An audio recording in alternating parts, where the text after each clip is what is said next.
ඊළඟට අපිට ඉගෙන ගන්න තියෙන්නේ මේ සුළු කෝණාස්තර පටකයේ තියෙන කෘත්‍ය මොනවද කියලා. සුළු කෝණාස්තර පටකයේ කෘත්‍ය ගත්තාම මේගොල්ලෝ සන්ධාරණය සපයනවා. ඒ වගේම ප්‍රභා සංශ්ලේෂණය. සන්ධාරණය ඊළඟට ප්‍රභා සංශ්ලේෂණය කියන කෘත්‍ය ඉටු කරන්න දායක වෙනවා. එතකොට සන්ධාරණය ගත්තාම ද්විබීජපත්‍රී ශාක කඳන්වල ද්විබීජපත්‍රී ශාක කඳන්වල කාෂ්ඨය ඇති වෙන්න කලින් කඳේ බාහිකයේ ඇති සුළු කෝණාස්තර සෛල මගින් සන්ධාරක කෘත්‍ය ඉටු කරනවා. ඒ වගේ ඒ කියන්නේ පැලෑටිවල කඳේ සන්ධාරක කෘත්‍ය මේ පටක මගින් ඉටු කරනවා. එතකොට දැන් ඉස්සෙල්ලා දැක්කද මේ මුදුස්සර සෛල එහෙමනම් කූඩළු වගේ අකාශ්‍රීය ශාකවල සන්ධාරක කෘත්‍ය ඉටු කරා. හැබැයි සුළු කෝණාස්තර සෛල ද්විබීජපත්‍රී ශාක කඳන් වල තමයි කාෂ්ඨ ඇති වෙන්න දායක වෙන්නේ. ඒ අර පොඩි ශාකවල පැලෑටිවල වගේ කඳට සන්ධාරණය දෙන්න උදව් වෙනවා මේ කියන මේ සුළු කෝණාස්තර සෛල. ඊළඟ තියෙන වැදගත් දේ තමයි මේගොල්ලන්ගේ මේ ද්විබීජපත්‍රී ශාකපත්‍ර නාරටියේ මේ පටක පත්‍රවලට සන්ධාරණය දෙනවා. ඒතර මේ සුළු කෝණාස්තර සෛල කඳට වගේම පත්‍රවලටත් සන්ධාරණය දෙනවා. ඒක තමයි මෙයාගේ වැදගත් කෘත්‍යය. ඊළඟට අර ඕනම එකක් වගේ මෙයත් ප්‍රභා සංශ්ලේෂණය කරන ඉස්සෙල්ලා දැක්ක ඇති මුදුස්තර සෛලත් ප්‍රභා සංශ්ලේෂණ කෘත්‍ය ඉටු කරා. ඒ වගේම මෙයත් ප්‍රභා සංශ්ලේෂණ කෘත්‍ය ඉටු කරනවා. ඒ වගේම මේගොල්ලන්ගේ සුළු කෝණාස්තර පටකවල හරිත ලව තියෙනවා. ඉතින් ප්‍රභා සංශ්ලේෂණය කරන්න නම් හරිත ලව තියෙන්න ඕනේ. ඒතකොට මෙයාලගෙත් පටකවල හරිත ලව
එතකොට මෙතන ප්‍රභා සංශ්ලේෂණ කෘත්‍ය ඉටු කරන්න දායක වෙනවා. අර කිව්වා වගේ ඊට පස්සේ තියෙන වැදගත් දේ තමයි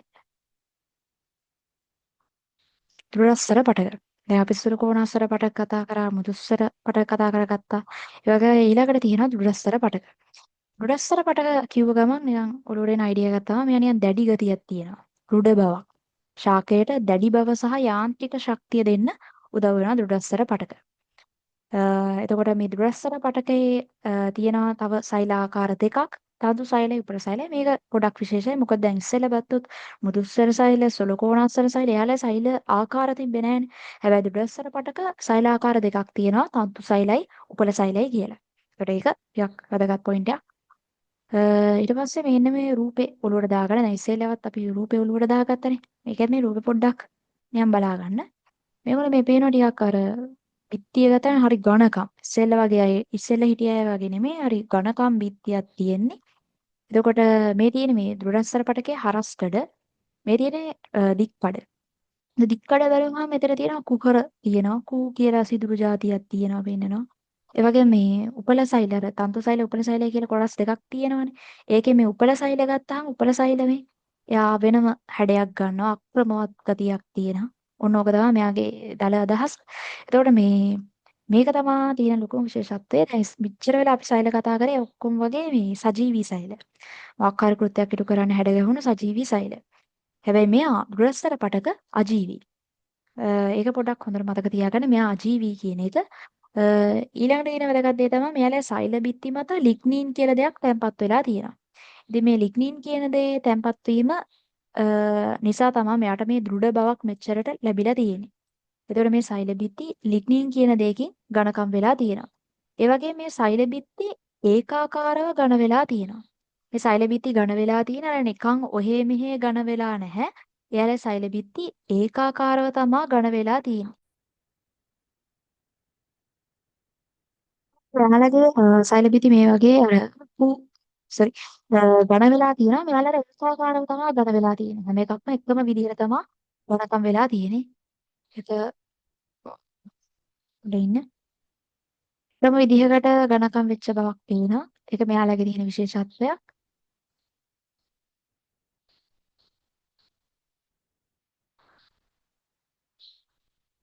ඉස්සෙල්ලා ඔයා දැක්කද සුරකෝණාසන සෛල සුරකෝණාසන සෛල බිත්ති අර කොන් ඝන වෙලා තිබි අසමාකාරව. එකම විදිහේ ඝනකම් බවක් පෙන්වුම් කරේ නැහැ. එතකොට මේගොල්ලන්ගේ තව දෙයක් තමයි සෛලවල මැද හිස් කුහරයක් හදනවා. මේ කුහර තියෙනවා. සෛල මැද හිස් කුහර. මේවත් කුහර. මෙයාලගේ සෛල මැද හිස් කුහර තියෙනවා. ඒ වගේම සෛල තදින් ඉහළලා තියෙනවා. ආය අර නිකන් පැක් වෙලා වගේ තමයි මෙයාලගේ සෛල තියෙන්නේ. පේනවා ඉතින් මේ තදින් ඇහිලිලා තියෙනවා. අන්තර්සෛලීය අවකාශත් නැහැ. ඒක තදින් ඇහිලිලා තියෙන හින්දා මෙයාලගේ අන්තර්සෛලීය අවකාශ දක්නට ලැබෙන්නේ නැහැ. ඒකත් මෙතන විශේෂ දෙයක්. අ, අන්තර්සෛලීය අවකාශ නැහැ. සෛල තදින් ඇහිලිලා තියෙන නිසා. ඒතර මේක තමයි ඒකෙත් මතක තියාගන්න. රූපේ මතක තියාගත්තා නම් ඔය කියන කරුණු ඔක්කොම මතක හිටිනවා. ඔයාලා පොඩ්ඩක් ඒක හරියෙන් කරලා ප්‍රැක්ටිස් වෙන්න. මෙයාලා මම කියව විශේෂම දේ මෙයාලා අජීවී. හැම එකකම මුලින්ම සජීවීද අජීවීද කියලා කියන්න ඕනේනේ. ඉන්නවද පණ තියෙනවද පණ නැද්ද කියලා කියන්න එපා. එතකොට මෙයාලා ගත්තොත් මෙයාලා අජීවී අය. මෙයාලා ඒගොල්ලෝ වගේ සජීවී නැහැ. අජීවී. මැරිලා ඉන්නේ. එතකොට මේගොල්ලෝගේ සෛල බිත්තිය ලිග්නීන් තැම්පත් වෙලා තියෙනවා. ඒ ලිග්නීන් තැම්පත් වෙලා හින්දා තමයි මෙච්චර මේ ඝනකම් බවක් තියෙන්නේ. ඒක ඝනකම් බිත්ති තියෙනවා. ඒ වගේම ඝන වෙලා තියෙන එකම විදිහේ ඒකාකාරව ඝන වෙලා තියෙනවා. ඊළඟට මැද හිස් කුහරයක් තියෙනවා. ඊට පස්සේ පේනවා මෙයාලගේ මේ පටින් ඇහිලා තියෙනවා. ඒ නින්දා සෛල අතර අවකාශනය. ඒ කියන්නේ අන්තර් සෛලයේ අවකාශනය. ඔන්න ඔය ටික තමයි මෙතන මතක තියාගන්න තියෙන්නේ.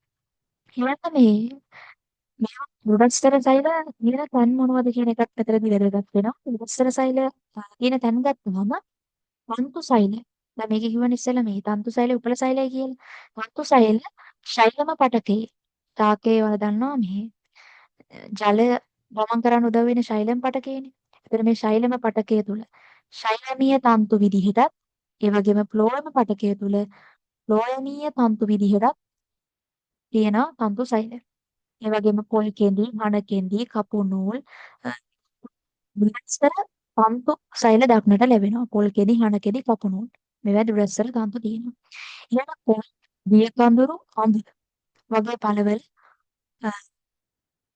අභ්‍යන්තරාවරණය අභ්‍යන්තරයේද ඒ වගේම පෙයාස් වගේ වල පළවල පලාවරණයේද රටින්දී කෝපිවල බීජාවරණයේද උපල සෛල දක්නට ලැබෙනවා. ඒතර උපල සෛල තියෙන තැන් තමා මේ යට කොටසෙන් තියෙන්නේ මේ උඩ තියෙන්නේ තන්තු සෛල කොහෙද තියෙන්නේ කියලා. තන්තු සෛල ඒක ගොඩක් ලේසි මතක තියාගන්න මේත් එක්ක මතක තියාගන්න. තන්තු සෛල තියෙන කොහෙද? ශෛලම පටකේ, ෆ්ලෝයම පටකේ. ශෛලම පටකේ නම් ශෛලමීය තන්තු වල, ෆ්ලෝයම පටකේ නම් ෆ්ලෝයමීය තන්තු වල. උපල සෛල තියෙන්නේ කොහෙද? උපල සෛල තියෙන්නේ පොල්, දිය කඳුරු, අඹ වගේ පළවල පළවල අභ්‍යන්තරාවරණය. මෙන්න මේ අභ්‍යන්තරාවරණය ඊළඟට ටිකක් වැදගත් වෙනවා පළවල අභ්‍යන්තරාවරණය. ඊළඟට පාදපයාස් වල පලාවරණය. දැන් පේන පයාස් ගත්තාම පේන එහෙම ගන්නවල මේ පිට පිර කන කොටස් ටිකක් එන ඝනකම් හරි හයිය පොත්තක් තියෙන හයිය බවක් තියෙනවා. ඒතකොට අන්න ඒ පලාවරණයට උදව් වෙනවා දිවස්සර උපල සහිල. ඊළඟට රටයිනි කෝපිවල බීජාවරණය. බීජාවරණය. මම දන්නවා රට ඉන්දි වල එහෙම බීජාවරණය එන ටිකක් ඝනකම් ගතියක් තියෙනවා. ඒත් මේ බීජාවරණය දෘಢ බව මේ හදන්න උදව් වෙන මෙන්න මේ කියන උපලසයිල. ඒතකොට මෙන්න මේ කොටස් ටික තමයි විශේෂයෙන් මතක තියාගන්න තියෙන්නේ. ඒතර ඉතින් යාගේ කෘත්‍යදී 아무තුවෙන් කියන්න දෙයක් නැහැ. ශාකයට සම්බන්ධරණය සපයනවා. ශාකයට දෘಢ බවක් සම්බන්ධරණයක් ලබා දෙන තමයි දෘಢස්තර පටකය ඉන්නේ. ඊළඟට අපි දැන් ඉස්සෙල්ලා කතා කරා සරල ස්ථිර පටක. දැන් ඉන්නවා සංකීර්ණ ස්ථිර පටක. ඒතර සංකීර්ණ ස්ථිර පටක මෙයාලා තියෙන විශේෂත්වය තමයි මෙයාලා එකිනෙකට වෙනස් සෛල වර්ග කිහිපයකින් තමයි සමන්විත වෙලා තියෙන්නේ. ඉස්සෙල්ලා බැලුවා සරල ස්ථිර පටක එකම වර්ගයේ සෛල. හැබැයි සංකීර්ණ ස්ථිර පටක එකිනෙකට වෙනස් සෛල වර්ග කිහිපයකින් යුක්තයි. ඒතකොට මේ සංකීර්ණ ස්ථිර පටක ආකාර දෙකක් තියෙනවා. ශෛල මහා ප්‍රෝයම විදිහට ආකාර දෙකක් තියෙනවා. එතකොට සංකීර්ණ පටක කොහෙද තියෙන්නේ කිව්වොත් ශාකයේ මුල, කඳ, පත්ත ආදී අ, සනාල පටක පද්ධතිය තුල ශෛල මහ ක්ලෝම පටක තියෙනවා.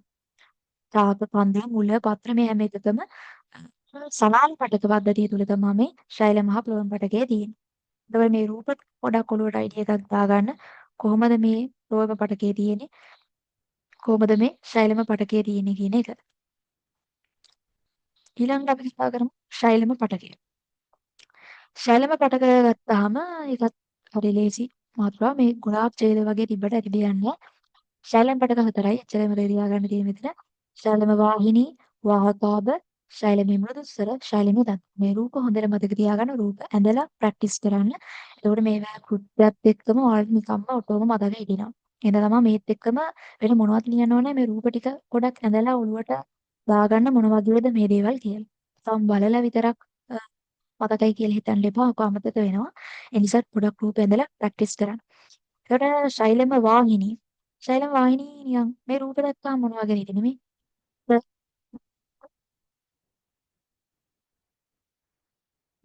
ශෛලම වාහිනියක්. ශෛලම වාහිනියක් එක තමයි අගින්නකට. පොතේට එකතු වෙලා තියෙනවා. අගින්නකට එකතු වෙලා හරස් බිත්තිය එකතු වෙලා උපණ්ඩ නාලාකාර උපණ්ඩ නලයක් මේ නිකන් බටයක් වගේ උපණ්ඩ නාලයක් විදිහට මේක දිගටම තියෙනවා. එතකොට ඒක තමයි ශෛලම වාහිනිය. එතකොට මේ නලයක් විදිහට තියෙන හින්දා මෙයාගේ හොඳින් වතුර ගමන් කරනවා. කරනවා. ඊළඟට මොකද පහවල් පුත්තක්ද ගත්තාම නිකන් දිගටි. මේක හැඩය ගත්තාම දිගටි. ඒ වගේම තර්ක රූපී. මෙන්න මේ හැඩයට කියන අපි තර්ක රූපී කියලා. මෙන්න මේ හැඩයට තර්ක රූපී. දිගටි තර්ක රූපී ශෛල. එතකොට මෙයාත් මොකද කරන්නේ? ජලය පරිවහණය කරනවා. ඊළඟට ශෛලමීය තන්තු වලට අපි මෙයාගේ වාහකබෙන් තන්තු වලට ශෛලමීය තන්තු ගත්තාම මේගොල්ලෝ යාළගේ මේ දෙන්නටම වඩා මෙයාගේ ලිග්නීන් තැම්පත් වෙලා තියෙනවා. ලිග්නීන් තැම්පත් වෙලා තියෙන හින්දා අර ඉස්සෙල්ලා කතා කරන ලස්සන සෛල අජීවී ගතියක් ගන්නවා කියලා. එතකොට මේ ශෛලමීය තන්තු හදලා තියෙන්නේ ලිග්නීන් වලින් සෛල බිත්ති. එහෙනම් මෙයාලා අජීවී. එතකොට මෙයා කරන්නේ දුරස්තර සෛල මතක් කරන්නම්. ඉස්සෙල්ලා කතා කරපු එයාගේ තියෙන එකම කෘත්‍යය සන්ධාරණය දෙන එක. නිරවද්ද දෙන එක. ඉතින් මේ ශෛලමීය තන්තු කරන්නේ සන්ධාරණය සපයන එක. සෛලයට. ඊළඟට තියෙනවා ශෛලමීය මෘදුස්තර මෙතන. ශෛලමීය මෘදුස්තර මොකද කරන්නේ? මේගොල්ලෝ තුනී බිත්තියක් තියෙන්නේ. හරි තුනී මේ තුනී බිත්තියක් තියෙන්නේ. එතකොට මෙයාලත් සජීවී අය. මේ තුන් දෙනාම සජීවී. මෙතන අජීවී කෙනෙක්ට ඉන්නේ ශෛලමීය තන්තු විතරයි. මේ තුන් දෙනාම සජීවී. අ, එතකොට ශෛලමීය මෘදුස්තර සෛල තුනී සෛල බිත්තියක් සහිත සජීවී සෛල. සංචිත කිරීම සඳහා වැදගත් වෙන්නේ මෘදුස්තර සෛලය. සංචිත කෘත්‍ය ඉස්සෙල්ලත් කතා කරා සංචිත කෘත්‍ය ඉටු කරන්න දායක වෙන්නේ මෙන්න මේ කියන මේ මෘදුස්තර සෛල කියලා. ශෛලමය මෘදුස්තර සෛල. එතකොට මෙයාලා කෘත්‍ය පොඩ්ඩක් මෙන්න මේකත් එක්ක මතක තියාගන්න මම කියපු ටිකම තමයි මෙතනක් තියෙන්නේ.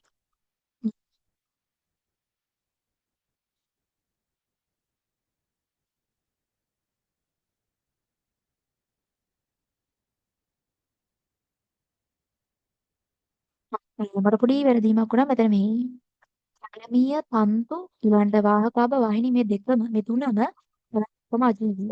මොකද ඉතින් තැම්පත් වෙලා තියෙනවා මෙතන සජීවී කෙනෙක් ඉන්නේ මෘදුස්තරය විතරයි. ශෛලමේ මුදුස්සර විතරයි සජීවියයි. මොකද මෙයාලගේ ලිග්නින් තැම්පත් වෙලා තියෙනවා. හින්දා මෙයාලත් අජීවී. රයිට්. එතන සජීවී කෙනෙක් ඉන්නේ ශෛලමේ මුදුස්සර විතරයි. ඊළඟට කෘත්‍යයෙන් ඇති දෙයක් නැහැ. අර මෙයා ජලය පරිවහනය කරන මෙයාගේ කෘත්‍ය මං කිව්වේ. එතකොට කණි ජලවන සහිත ජලය ශාක දේහ පුරා පරිවහනය කරනවා. ඊට අමතරව සන්ධාරණය සපයනවා. ඉස්සෙල්ලා දැන් කතා කරේ ශෛලමී තන්තු එහෙම කියලා. දැන් මෙයා කරන්නේ මේ සන්ධාරණය දෙන එකනේ. සන්ධාරණය සපයනවා. ඊළඟට ක්ලෝම පටකය. දැන් ජලය විතරක් පරිවහනය කළා හරියන්නේ නැහැ. පෝෂක පරිවහනය කරන්න. අන්න ඒකට තමයි ක්ලෝම පටකයේ ඉන්නේ. ක්ලෝම පටකයේ තර වගේම සෛල වර්ග හතරක් තියෙනවා. එනේර නල සෛල, සාචර සෛල, ක්ලෝමි මෘදුස්සර, ක්ලෝමිය තමයි. මෙන්න මේ රූපේ හොඳට ඔලුවට දාගන්න. දැන් මේකත් එක්කම අපි එයාගේ ලක්ෂණ කතා කරන මුලින්ම තියෙනවා පෙනේර නල සෛල. නලයක් නේ. දිගට තියෙනවා නලයක්. වගෙන් අගට සම්බන්ධ වෙලා තියෙනවා. මේ දිනේ පෙරේර නලය අගින්නකට සම්බන්ධ වෙලා තියෙනවා නලයක් වගේ. ඊළඟට මේ වෙන් කරන බිත්ති හරස් බිත්ති මේ තියෙන්නේ හරස් බිත්ති. ඒගොල්ලෝ හරස් බිත්ති වල සිදුරු සහිත සජිත්‍ර තල තියෙනවා. සිදුරු සහිතයි මේගොල්ලෝ. සජිත්‍ර තල තියෙනවා. එතකොට ඒවට කියනවා අපි පෙනේර තල කියලා. මේ හරස් බිත්ති වලට. මේවා වලින් කරන්නේ මොකද්ද? ආහාර ද්‍රව්‍ය පරිවහනය කරන එක. ඊළඟ පෙනේර නල අපිටවම තියෙන එහා පැත්තේ සහචර සෛලෙන් එක්කමයි ඉන්නේ. සහචර සෛලවල තියෙන කෘත්‍ය මොනවද කියලා ගත්තොත් 30ක් තියෙනවා. එතකොට මේ න්‍යෂ්ටිය මගින් කරන්නේ මේ පෙනේර නල සෛල කෘත්‍ය පාලනය කරන එක. දැන් පෙනේර නල සෛල න්‍යෂ්ටියක් එහෙම දක්නට ලැබෙන නීති හේතුව තමයි මෙයා කරන ප්‍රධාන ද්‍රව්‍ය පරිවහනය කරන එකනේ. එතකොට පෙනේර සත්‍යක සෛලයෙන් තමයි ඒ උඩතරන් කෘත්‍ය ඔක්කොම පාලනය කරන්නේ. මෙයාගේ වෙන දේවල් පාලනය කරන්නේ. එයාට අමුතුවෙන් ආයනයස්ටි ඕනේ. කොහොමද විතර සප් එකක් දෙන්න ඉන්නවා සාතර සෛලය. ටර්නයස්ටිය, මයිටොකොන්ඩ්‍රියම ඔය දේවල් ඔක්කොම තියෙන්නේ සාතර සෛලයේ. එතකොට මේ හැමතිස්සෙම මේ සාතර සෛලයේ මෙයාත් එක්ක තමයි. එයාට සප් එක දෙන්නේ මෙයාත් එක්කම. එතකොට ඊළඟට අපිට හම් වෙනවා නල සෛල, පච්චර සෛල, එතන ක්ලෝනියම් මුදුස්තර. මේ ඔක්කොම සජීවී සෛල. අන්න ඒක ටිකක් වැදගත්. ටිකක් නෙමෙයි ගොඩක් වැදගත්. සෛල, සහචර සෛල, ක්ලෝමිය මුදුස්වර මේවා සහජීවී සෛල. ඒ වගේම ක්ලෝර පදකයේ තනුන් තම ක්ලෝමිය තන්තු තියෙනවා. ඒගොල්ලෝ අජීවී සෛල. ක්ලෝමිය තන්තු අජීවී. අනිත් අය සජීවී අය. ඉතින් ඉස්සෙල්ලා මම මතක් කරලා දුරස්තර තන්තු වල දුරස්තර සෛල එක ආකාරයනේ ක්ලෝමිය තන්තු කියන්නේ. ඒතර එයා කොහොමත් කරන්නේ සංධාරණය දෙන එක. එයා අජීවී. ඊළඟට අපි කතා කරමු ක්ලෝර පදකයේ කොත්තු ඒකෙත් පිළියන්නේ නැහැ. ඉස්සෙල්ලා මම කිව්වා වගේ මෙයා කරන්නේ ආහාර ද්‍රව්‍ය පරිවහනය කරනවා ශාකය පුරාම. මේ නිපදවන තැන පත්‍රය. පත්‍රය ඉඳන් හැමතැනම පරිවහනය කරන ඒ ක්‍රියාවලිය අපි කියනවා පරිසංක්‍රමණය කියලා. ඉතින් ශාක පටත ගැන ඔන්න ඔච්චරයි අපිට කතා කරන්න තියෙන්නේ. ඊට පස්සේ අපිට කතා කරන්න තියෙන්නේ සත්ව පටක. ඉතින් සත්ව පටක කියන එක ගැන මම ඊළඟ වීඩියෝ එකේදී අරගෙන බලාපොරොත්තු වෙනවා. ශාක පටක ගැන හොඳින් තේරුණා ඇති කියලා නේද? ඒ වගේම හොඳට මතක මතක් වුණා නම් මතක් වුණා ඇති. පාඩම් කරපු අයට නම් මතක් වුණා ඇති. වීඩියෝ දෙයක් බලපු නැති කෙනෙක්ට උනත් පල්ලේසිය තේරුණා ඇති කියලා හිතෙනවා. මේක ඇත්තටම ඇති පාඩම් කරන්න දෙයක් නෑ. ඔයාලටම තේරෙනවා ඇති. මේ රූප ටික හොඳට මතක තියාගන්න. හැඳින්වීම් ටික පොඩක් ඒකේ අයිඩියා එක ගන්න. අයිඩියා එක ඇසුරෙන් ඔයා ඒක තේරුම් ගන්න උත්සාහ කරන්න. ඉතින් අද මම නවතිනවා. හැමෝටම සුබ දවසක් කියලා ප්‍රාර්ථනා කරනවා. Thank you. Goodbye.